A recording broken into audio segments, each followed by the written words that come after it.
Three. Okay, come on, folks. Two. Yeah. Hello, everybody. It's the Bold and Beautiful Me Spotlight here on JLJ Media. Who am I? JLJ of JLJ Media. I am. And welcome to the show. As you can see, we have a full house of folks for you. You already know the ladies, but I'll still introduce them to you, of course. I'm going to give everybody an introduction today. Right over there is Ms. Govea. It's Tammy. Greetings, everyone. Okay, shut up, James. Shut up, James. And then over there, over yonder, we got Amanda Russ. Hi, guys. And it's her birthday month. I'll say it again just so she wants to hear it. It's Candace Mack. Oh, happy birthday. Hey, everybody. Thank you. Sean, she's a baby, too. Like, who cares? Yes. Okay, here we go. You're talking, Cobra Kai. We're talking Studio City. We're talking General Hospital. This man has been in business 1,000 years, and he's sharing his wisdom with you on a TEDx talk, and also he has a whole series of acting.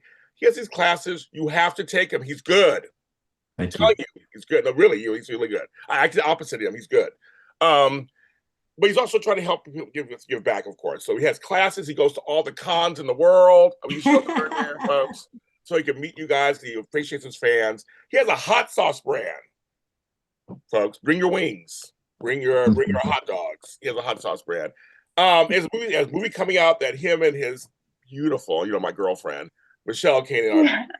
That's my girl. He knows that's my girl. It's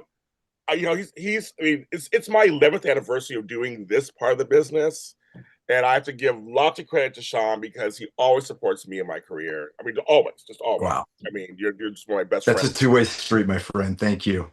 Sean Kanan, folks. Every winter, Sean Kanan. Hi, everyone. Happy Sunday. Happy Sunday. You look good, Sean. Do I? Yeah, you do. Let me tell you. I love that sweater. So Michelle is in Italy right now. And so the majority of my time without here at my place has been cleaning. That's like my Zen thing. Like, I like doing dishes and cleaning and like scrubbing and stuff. It's psychotic. So I'm surprised. That sounds like you need therapy. I think that is my therapy, though. That is therapy. That's therapy. It is a type of therapy, though. But anyway, thank you for the compliment. No, I mean, Sean, seriously, and people in the business are like, you and Sean really are like really friendly. We are friends. Absolutely, we are. Absolutely. We're both busy, but when we have time, you and I get together and try and grab a meal every now and then. And we're also, resources for each other to be sounding boards and talk about stuff. And, it's, when you meet a good quality person in life, you have to hang on to that relationship. Yes. And I'll tell you, Sean has a bunch. I mean, they literally, I've seen people come to Sean and be like, yeah, what do you need? Like, seriously. And I saw a thing you worked with Amber Franz. Oh, I did. Yeah. Yesterday. I'm like, I love her. As I saw, like, you guys, Deacon and that was really fun. She's on Franz. She's got this really terrific project. And I worked with her and I worked with Grazade was there. I didn't work with Michael, but he was there. And Adrian's amazing husband, Scott Bailey, was there. And I got to work on a volume stage, which I hadn't done before. And for people who don't know that, it's basically you're on a stage with a screen behind you, and they project the setting wherever you are. They can make it a battlefield, they can make it a garden, they can make it a locker room, whatever it is. And I'd never done that before. We had looked at it for the film that I just produced, but it was an amazing experience for me. And I think Adrian's project is going to be terrific. Wow, so great. I'm going to ask one question about the ladies. Can I take over? Because I think it's just really fascinating. The character of Deacon, are we talking over 20 years now? Off and on, you played that character? 25. Whoa. I started in 2000. That's crazy. Isn't it? Okay, so I just talked to our buddy Wally Kurth the other day. I interviewed him. Wally. Yes, 39 years in the business for him. So, just between the two shows, days. Well, no, wait a minute. That's 25 years for me just on. I know. I was going there. That's what I'm saying. My daytime career started in 92. I know. I was gonna say you play. Well, you've been on 3 shows, but you've played 2 major characters on 2 shows. I've been on 4. What's the 4th one? Yep. Candace. I can do this one. Go on, Candace. GH. Then it was Sunset Beach, Yeah. Bold, and Young and the Restless. Oh, okay. Yes. Okay. That's right. Okay. Oh, you're right. Okay. That's right. He's on 4. Well, okay. So my question is, and I'm gonna let we go from there. It's just that the maturation of Deacon on some weird level. You have a family on there now. Like did you ever picture when you start the way you started to now you have your son and daughter on the show, and you own a restaurant. Right. Like it's like Deacon and Bill Spencer are getting a lot. Like right. What world is this? I mean, so for you, how is that to play these days? Well, to answer your question, when I first started the show, no, that would have been something far off that I would have imagined. But if you get down to the essence of who Deacon is, he's a guy that we've never found out who his father is. We've seen his horrendous stepfather Daryl, and we have no idea who his mother is. And I think Deacon has always searched for a sense of family and connection. He's always kind of been the odd man out, largely because of the choices he's made. A guy that was from the wrong side of the tracks, smart, but not traditionally well educated, and coming out of prison and everything. And I think the accumulation of this family with Hope and with Deke has really been kind of like just about the icing on the cake of finalizing this transformation in Deacon. Although I still think it would be very interesting to know who Deacon's parents are. Yes. Okay, ladies. Who's going to tell him to be careful of Sheila? Amanda, you're going to tell him to be careful of Sheila? Oh, I was just going to tell you, rest in peace, sir. Right? Rest in peace. You're going to be in pieces. Let's hope not. I hope not. One of my favorite Deacon moments is when Quinn pushed you off the cliff. Oh yeah. Yeah. My heart was broken. I'm not gonna lie. I'm a huge fan. Mine too, because I knew I didn't have much more time on the show. My heart was broken. And then when she opened the door and you're standing there all wet with the seaweed on you and stuff, that was one of the best moments ever. I was like, yes! People love that. I mean, I was like, what? The guy's gonna walk all the way back to his house with the seaweed on? But you know what? It played. It did. Yeah, it was a really good moment. But yeah, I want you to be happy, right? I want Deacon to be happy, but Sheila is not to be messed with.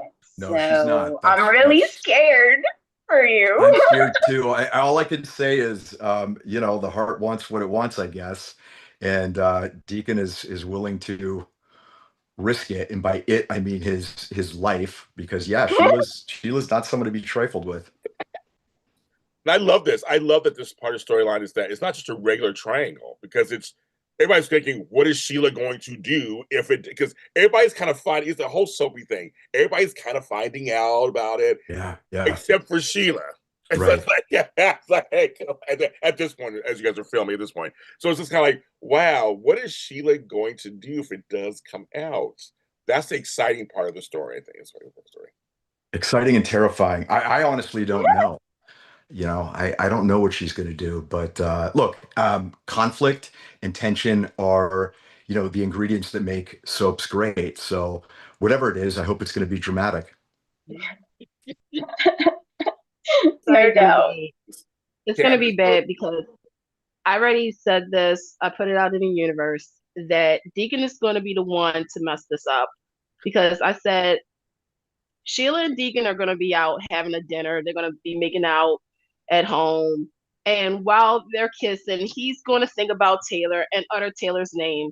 And Sheila is going to say, "What did you say?" And Deacon is going to kind of have a moment, and Sheila's going to have a knife and stab him in the back. Only Deacon is dreaming about that scenario. So he's dreaming within a dream of how this is going to come out. Because I'm just like, oh my gosh, Deacon, you cannot mess this up. Like, again, Deacon knows who Sheila is. Yes. And I think that's one of the things Does about he? Sheila. Does he? Because look what he's doing. Does he? He knows that she's crazy. He knows this, but at the same time, we always say when you have a person in your life to kind of help balance you, you kind of stop that crazy cycle. Because Sheila knows she ain't all the way done. She still got that cuckoo for Cocoa Puffs. But the fact is that she didn't really chase Deacon the way she's done with other guys. And Deacon actually stood by her through a lot of stuff where, a regular guy would have been like, deuces, I'm out. So that's why it makes it a little bit hard, because it's like, when Sheila finds out all of those years that she was, I don't want to say tamed, but that she had matured. She thought, she was in love with this man, and this man turned out to do A, B, C, and D. Yeah. Then you question Deacon, whole situation of, is he really gonna leave Sheila for Taylor, knowing Taylor's history? And it's a mess. But I will say this, I'm enjoying it. And I also want to say one of my favorite scenes too, since Amanda brought this up, and this is how I knew what kind of guy Deacon really was. It is when Eric, Brooke, Rick overheard Bridget and Deacon upstairs in the bedroom when Deacon put the phone, not a cell phone, but a regular, phone, into the water. Famous. So nobody could hear what was going on. I was like, Deacon is that freaking guy that I'm just like, now Candace, no if we judged everybody by their worst moment, that was a long time ago. I think we've seen a lot of evolution in Deacon. I was like, this type of person is that he's one of those people who he's a little shady. But think about it a second. Nobody about Candace for Sean. I want you to answer, Sean. But your character really thought you could really save Sheila, didn't you? Because you had your kind of redemption. You really thought that, didn't you? Yeah. The way I look at it is, I think Deacon loves Sheila, but a lot of that comes from his ability to help her make this transformation. And the love that he feels for Taylor is being on the receiving end of the transformation. For the first time, it's somebody seeing how he's gotten his life together and that this is just the beginning and how far he can go, and really seeing him. So instead of being in the position where he has to help somebody else, and the focus is on them, I think he feels like the focus is on himself, and it's revealed a part of who he is that he wasn't really aware of. And it's just been like this epiphany. And, it's more than just an attraction to Taylor. I think she's struck a chord in him internally that is in alignment with how he's worked so hard to change his life. And I think that's what makes the pull so strong. Interesting thought. Okay. So, so basically, he thinks of her on this level, on a certain level. Yeah, he never thought he would be able to get a woman like that. Right. That he deserved it. Right. Wow. She represents the highest attributes and qualities of what somebody could want in a woman. And that would be a woman that really would never have any interest other than maybe having sex with Deacon in the past. And that's not what her sole interest is. She sees him. And that's like, I think probably, if I had to guess, for a long time, Deacon's had imposter syndrome. Like, okay, I got this restaurant, I'm going to blow it any minute, or I'm going to do something stupid, or, and he's starting to believe, what, maybe I really do deserve this life. Yeah. That makes sense. I can relate to that. I want Tammy to go next, Tammy. So I've got 2 comments and a question. Okay. First comment is, you and Krista Allen had insane chemistry. We did. Mm-hmm. So when Rebecca came on the landscape, we were all, okay, let's, we are accepting of this. We'll see where it goes. And as Candace always says, so Jesus, you and Rebecca are just so lovely together. Thank you. So we believe what's happening with Taylor and with Deacon. and we are in fear of both of your lives because like we are here for it. So thank you. I'm just so happy to see the chemistry between the two of you. And I disagree with Candace when she says that Deacon knew exactly what he was getting into. Deacon knew what he wanted Sheila to be. He never accepted Sheila for who she was. To me, he went in to save her, and that's not accepting someone for who they are.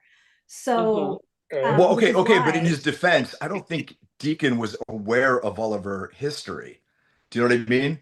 I mean, I think he knew what she was capable of and some of the things she could do, but he didn't know about all the stuff she pulled on Y&R and all that stuff. Right. How would he know that? Okay.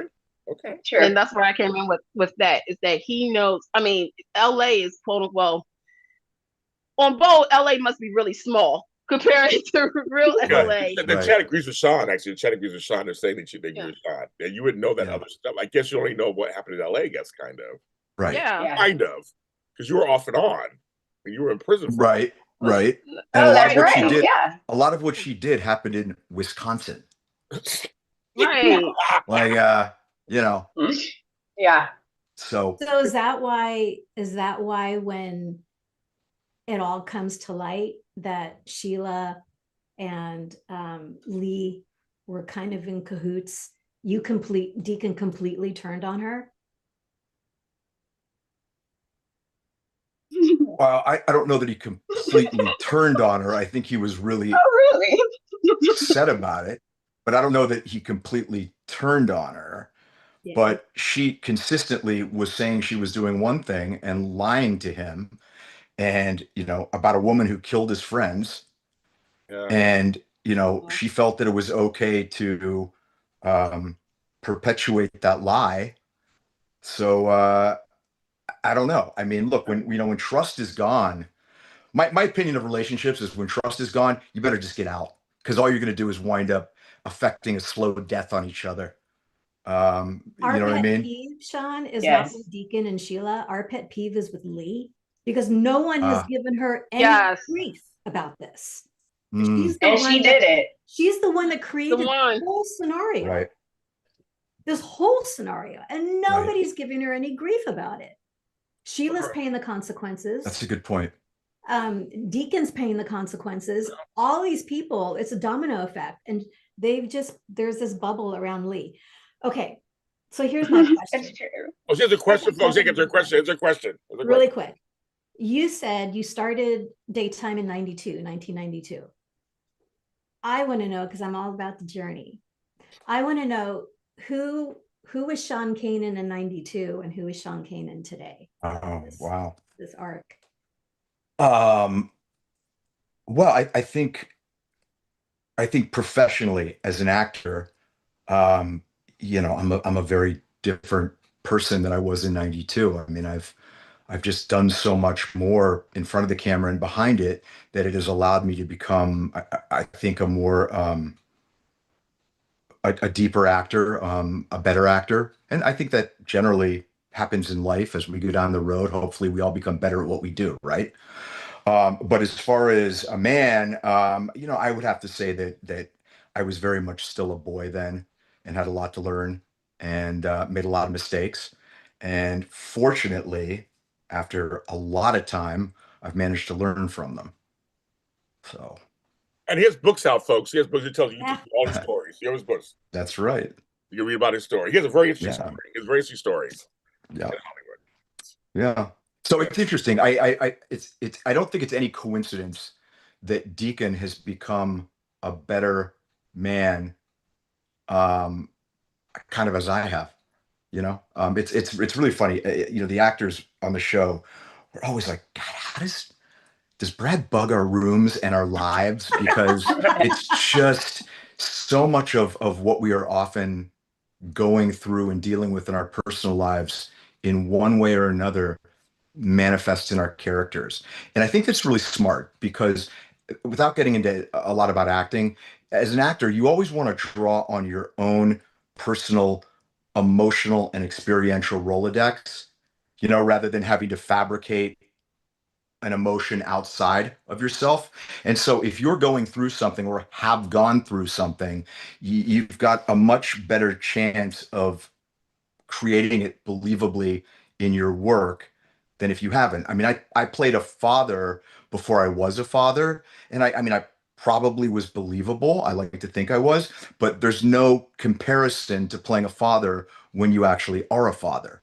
You just gain experience that colors who you are, and your acting. I want And to I say think, something. I want to say really quick, Sean. It's funny because also mirroring because you have this big family now. I mean, now, but last 10 years, you're a big family. You and Michelle are so funny because I see you guys together behind the scenes on so much stuff. yeah, You guys really do work well together. It's we really do. fun. Like, yeah, you do. Like you both complement each other. Yeah. And you both are two very strong people who are Wow. strong in who you are. I've just Yeah. both you guys. Yeah. Yeah, Yeah. it's amazing. I think it's really important in a relationship that your ships need to be sailing in the same direction. Love doesn't conquer all. And by that, I mean, you have to have common goals for the relationship, but the catch is you don't want to lose your own sense of identity within the relationship to the point that you feel, I don't know if smothered is the right word or unseen or all that stuff. So, there's things that are important to Michelle that maybe aren't quite as important to me, but I'm right there to support her and vice versa. And I think that's what keeps things vibrant and, you know, allows us to work together. And plus, she's, an extraordinary human being. I mean, she has a list of talents that runs rings around mine. And, I'm very blessed to have somebody like that as a creative partner, let alone a wife. Yeah, she's amazing. I just have one question from the chat. And this is actually a good question. Sean, there's from Kenneth Clark. He says he's a regular fan of ours. Sean, who would you want to play you if your book or one of your books was made into a movie? I think it's a great question. Oh, geez, I don't know. That's kind of a tough one. I honestly don't know. I haven't ever really thought about that. Yeah, that's I fine. don't. The first person that just popped into my mind is Ryan Gosling. I don't know why. It just popped into my mind. Get out my head, Sean. Get out my head. You know? If they can't Yeah. But I Yeah, guess I guess. the question really would be then, what attributes in an actor would you want to look for to play the certain parts of your life? Is that a question? Maybe I don't know. I mean, something you want to look for in every actor is authenticity, um, uh, introspection, um, um, emotional range, and um, I think people that are stars have this X factor, this sort of unquantifiable characteristic that you can't necessarily put in words, but when you watch them, you're like drawn to how compelling they are. The Robert Downeys of the world and Brad Pitt too. I mean, if Brad Pitt was simply just an extraordinarily handsome guy, he'd probably be a model. But Brad has not only tremendous acting ability, but he's got a lot of incredible layers that makes his acting non-repetitive and interesting. So I would say somebody who's got that X factor that you might not be able to put your finger on, but you just sort of can't stop watching them. Because you have a very career, so I'm just curious. You had a very life too, but if your career was part of the story, you had a very career. I mean, Karate Kid Yeah, and this and that, and soaps, and I mean, you do all kinds of stuff. So yeah, that I've been actually, blessed. you've been really lucky. Someone says Ryan Phillippe in the chat. I like Ryan Phillippe. I've seen him in a couple movies where I thought he was terrific. Um, so sure. Whenever somebody's ready to make the movie of my life, you go hire an A-list star and you go, boy. Amanda, do you have another question? I just want to say that your acting is so honest and real that when I'm watching, it's so believable that I literally have like anxiety. Like I'm watching it, I have anxiety and like in my stomach, like a pit, because I'm thinking, oh my God, every time I see you, Deacon and Taylor kiss, I'm like, oh, that hurts my stomach. Oh my God, they're gonna die. Wow, And I'm like, that. it's real anxiety for your character because I don't want you off of my screen. Right. That makes two. I got 5 kids. Me too. Yeah, I'm a huge fan. I think I your appreciate acting that. is just, oh, and Deacon gets such a bad rap. Does he? I didn't know he got a bad rap. He does, though. Oh, like, no. Throughout the whole time you've been on this show, right? They always blame you, right? They blame me? As yes, like Brooke had nothing to do with the affair. Like, it was all you, and it's all your fault. Right. Right? Like, they always blame Deacon, and it's like, hello, people were involved in this. It wasn't just his fault. Yeah. But yeah, you need to be on screen. Thank you. Period. The chat agrees with Amanda saying, and George Blackman says, Sean, your fight with Lawrence gave me anxiety. It gave me anxiety too. I mean, I needed a step ladder. That guy's a beast. He's folks, Lawrence is tall. He's like a brick wall. He's tall. He's taller than us. Taller than me. He's taller than us. He's huge. He literally looks. I added that line, I think, where I said he looks like a damn superhero, because he does. But I really like Lawrence, and so it's it's kind of hard. Not that I don't like everyone I work with, but when you're doing a fight scene and you have to sort of muster up all that testosterone and a little bit of anger and all that sort of stuff. That's where the acting really comes into play because, I adore the guy and, I like it much better when Deacon and Carter are, at least in some sort of alignment together. Sorry, in the chat, we got a question from Rebecca saying, a huge fan from San Clemente in the house. Oh. Right. And she says, and I already know the answer. Any new movies coming in the works? Yes, I do. I have a very exciting film that's going to be out later this year. It's called Body Man, directed by Sean Kanan. She and I produced it and wrote it. I also act in it. And it is a female-driven action thriller set against the backdrop of the fentanyl and human trafficking crisis that unfolds during the California senatorial race, and I played the incumbent senator. And we've got some terrific actors in it. Jonathan Sheck, who's currently starring on a show called Blue Ridge, and Emilio Rivera, who was on Mayans for years, and Martin Cove is in it, and it was just with terrific actors. And it's really great. We are going to be signing a distribution agreement probably in the next 10 days because we have multiple offers for it. And I can't wait for everybody to see it. And you think you can go on my Instagram and there's a trailer for it. I've seen it. It's good. It's good. Thank you. It's really good. When I was watching, I was like, wow, Sean and Michelle really have just like moved on up. Like, this is like, you know what I mean? I've watched you guys move up. I mean, you guys have done stuff from TV shows. This is making a film. It's a lot of spit and glue and it's a lot. It is prayer, right? Yeah. Funny, of course. Yeah. But you know what I mean? It takes a lot. It looks good. I mean, it looks good. Thank you. Yeah, I'm excited about it. I'm really proud. Michelle knocked it out of the park. It's not easy directing an action film on a limited budget, and I think people are really gonna like it. Yes, Candace, next to your question. My question is kind of a funny question, but I'll be the judge of that, Candace. I know that, sir. I know that. I understand it.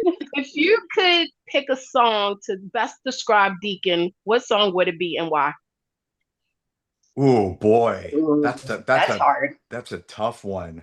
Oh, that's a good question. You already have one in mind, Candace? You already have one in mind, Candace? No. You don't have one in mind? Nope.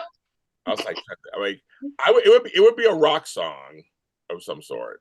Yeah, I would agree with that. I'm thinking 80s rock song. They're just Whitesnake. You thinking like Bon Jovi? Here I go again. Yeah, exactly. Right. You thinking Bon Jovi, maybe? I was thinking Dead or Alive or something like that. Eye of the Tiger. Living on a Prayer. Yeah. Ooh, Living on a Prayer is a good one. Yeah. Listen, I'm a child of the 80s. I love all that music. Me too. I love it. Yes, we love it. I love it. I said Eye of the Tiger. That's what I said. Eye of the Tiger. That's what I said. By Survivor. I think it has to be something rock. It has to be something rock for Deacon. Yeah. Clearly.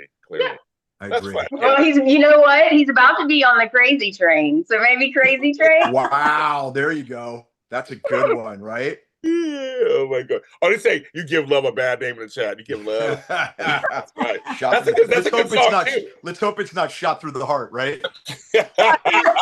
Sweater off. That is hilarious. Good Lord. Oh my god, that is people on the chat. They all giving songs. That's a good question, guys. Tammy Govea, any question? Again, just more of a comment. The scenes between Deacon and Sheila this past year have just been so funny. Oh, yeah. And it was really lovely to see how funny you are, Sean. Thank you. Ability and strength. It's like, oh, this is great that they're giving both actors this material that is funny. We don't get a lot of humor in daytime. Exactly. For some, as humans, we use humor all the time. We use it to make each other laugh. We use it to cope with tragedy. And for some reason, there's not a lot of it in daytime, and I don't think that so accurately represents real life. And so I'm always trying to find the moments of humor because, the drama stuff takes care of itself. There's tons of that, and it's funny. It's a little contagious because I think if you watch the scenes with me and Hope and Deke, you can see there's humor there where, like, when you're a real family, you finish each other's sentences and you have inside jokes and all of that stuff.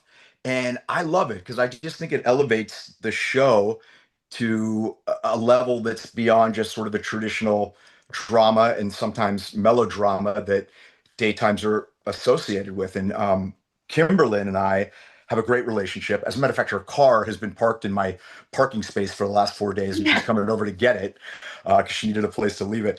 And we very consciously try to look for where the funny is. I think we also saw it in your so funny scene between Deacon and Bill. Oh my god! It was just like literally laugh out loud. Yeah, it was just so fun. Well, I think Dawn's got a good sense of humor. It's kind of wry, but I also think that Deacon kind of provokes it out of him. And if I had to be honest, and Dawn will probably never admit this, nor would Bill, but I think that Bill actually, on some level, gets a kick out of Deacon. Yes. You know what I mean? And so rather than always playing that these two are at loggerheads, I kind of like to play, I know you don't want to like me, but you like me, and that just gets him more pissed off, Well, those scenes when Katie was like, Bill, can you go? I got an interview. I can go. Right. Play the food. Right. And you're just needling him at the. Yeah. But I felt that he was playing it like, Deacon ain't so bad after. Well, listen, they were talking about actually potentially going into business together. I mean, that's kind of incredible. They haven't done anything with that since, but I think maybe we'll see that. I've always thought it would be interesting to see what Deacon's relationship with Bill and Ridge would be if there wasn't such a financial disparity. Deacon's never had any money, and he doesn't have the education we assume that Ridge and Bill probably had, but he went to the school of hard knocks. He's not a dumb guy. But now he's got a couple bucks in his pocket and he's looking to, expand his life. And I think that the interactions with Bill and Ridge are now on a different level because Deacon isn't a guy that's fresh out of jail with no money. Now he's got a guy that has started to consolidate his life and consolidate his financial foundation. And that makes him a much more formidable individual when they deal with them. Yeah. I want to go serious just for a second because we hadn't had you on since these two things have happened.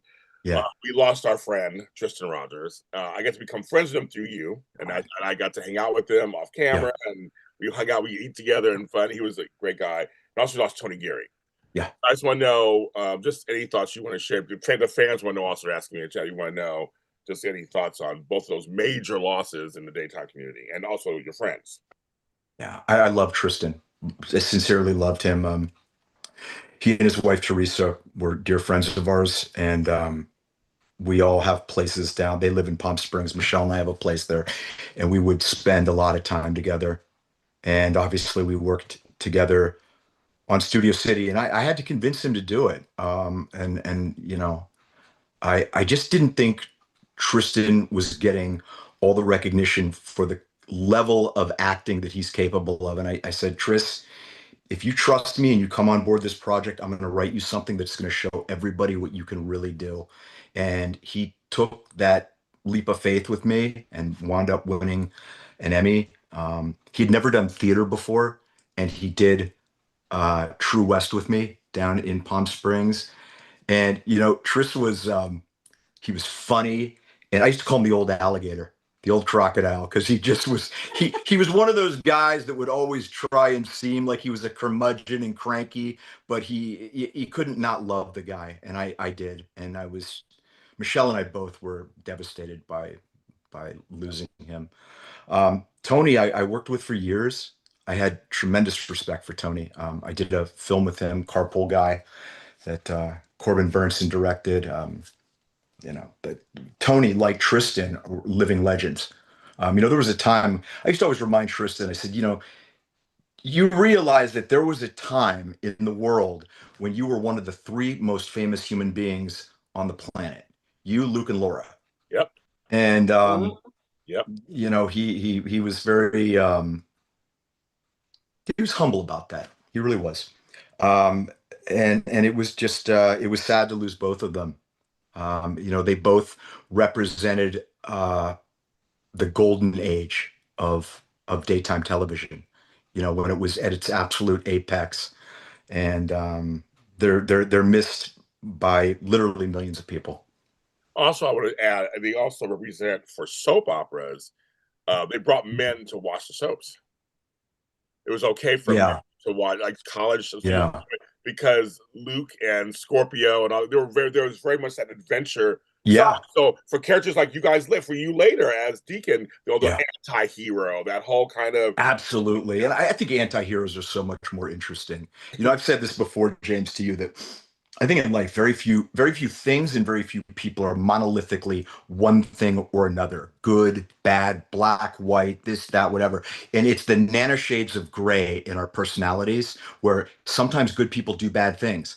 Sometimes bad people do good things. They might be selfishly motivated, but it's watching when somebody is struggling to be a better version of who they are, not always succeeding. And I don't know, all of that stuff I think is encapsulated in the anti-hero. And I very much see Deacon as an anti-hero. And you're right about what you said. Tony Geary and Tristan were trailblazers for the anti-hero in television.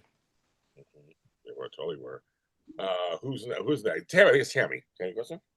I'm good. I'm good. You? Amanda, was you? Yeah.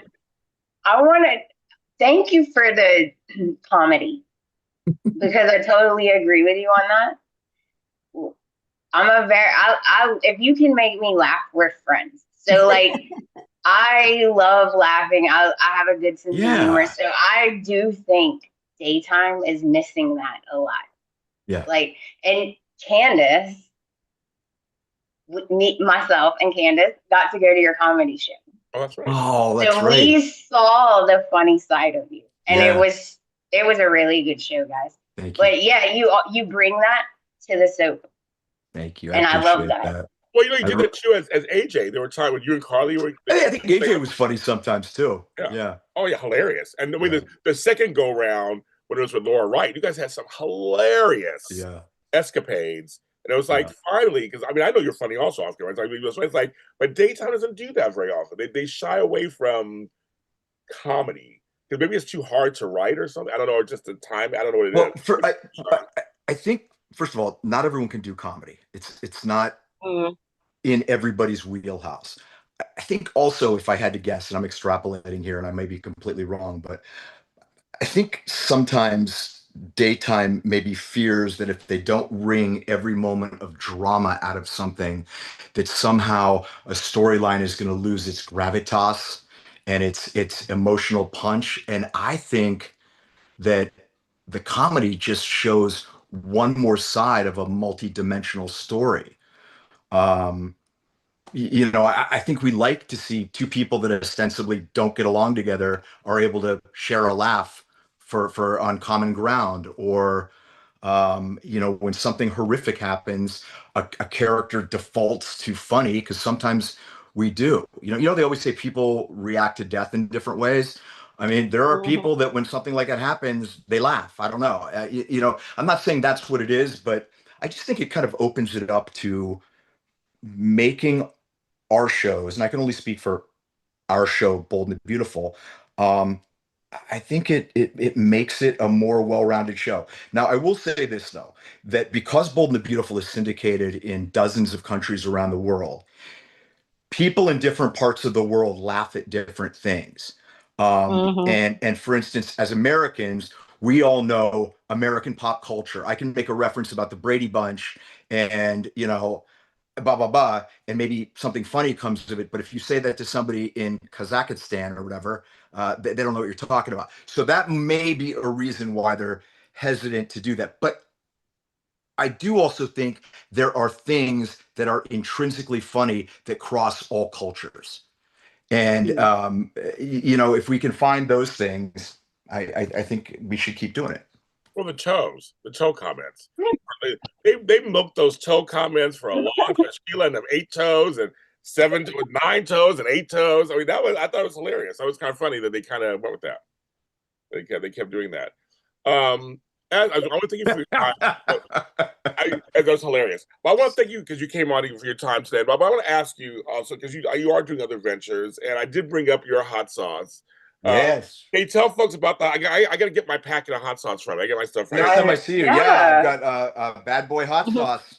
Let's see, I got Cobra Venom here with Carolina Reaper. Ooh. And then I've got Red Pepper Punch, which is mild. It's kind of a garlic, cilantro, tomato tangy one. And I don't have my other one. I've got Mango Madness with habanero and mango, which is sweet but hot. And it's going to be coming to a large grocery chain sometime later this year, which I'm really excited about. And how did you get into that?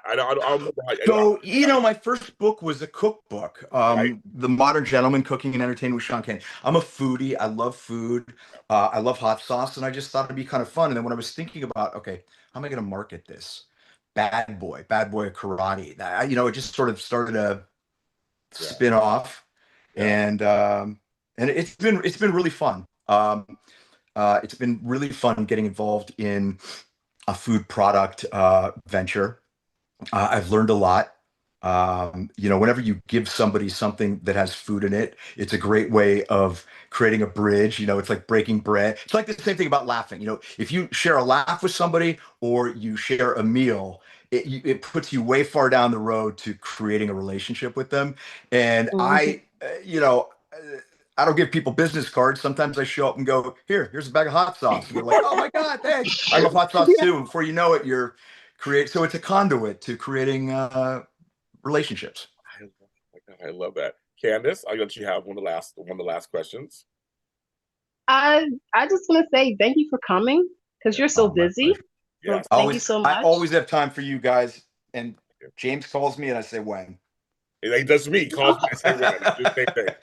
And happily. Yeah, very happily. Thank you. That's all I was going to say. It's just thank you. Thank you, Candace. I really appreciate that. And I just want to say thank you guys, all of you, for your support, because you guys have been just major supporters of me and what I do. And it's not lost on me. I really appreciate it. And that's why after all these years, I'm just as passionate as when I started this, going to work and want to do the very best work I can do for you guys as much as for me. And we like it. I know you like it too. We like being in this business. I mean, it's a crazy business. It's crazy. It beats punching a clock, doesn't it? Oh, it sure does. It sure does. I mean, I just think that we get how folks at home, we get how fortunate we are to do this. And we are. We don't take it for any ground. They're saying love to you in the chat. They love you. Thank you. Thank you to everybody who's watching the show. I really appreciate it. Yeah, it's like they came for Sean Kanan. As one person, Mike Barnes. Mike Barnes.